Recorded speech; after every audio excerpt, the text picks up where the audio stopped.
শুক্রবার যোগ্য শিক্ষক শিক্ষিকা অধিকার মঞ্চের সদস্যরা শিয়ালদাহ থেকে অর্ধনগ্ন হয়ে নবান্ন পর্যন্ত মিছিলের ডাক দিয়েছেন। নতুন করে আবার কেন পরীক্ষায় বসবো এই প্রশ্ন তুলে আবারও আন্দোলনে সামিল চাকরিহারা যোগ্য শিক্ষকরা।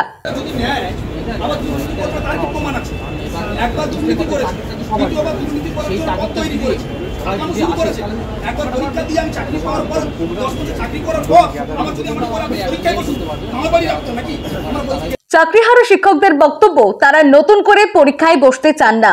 আন্দোলনকারীদের বক্তব্য, এই পরিস্থিতি তাদের সম্পূর্ণ নগ্ন করে ছেড়ে দিয়েছে, আর সে কারণেই প্রতীকী প্রতিবাদ হিসাবে তারা অর্ধনগ্ন অবস্থায় মিছিল করতে চান। আন্দোলনকারী শিক্ষকরা জানিয়েছেন, চাকরিতে পুনর্বহাল করা হয় সেই বিষয়টি দেখতে হবে সরকারকে। নিজেদের দাবি নিয়ে তারা মুখ্যমন্ত্রী মমতা বন্দ্যোপাধ্যায়ের সঙ্গেও দেখা করতে চান। Bureau report, timeless depiction news.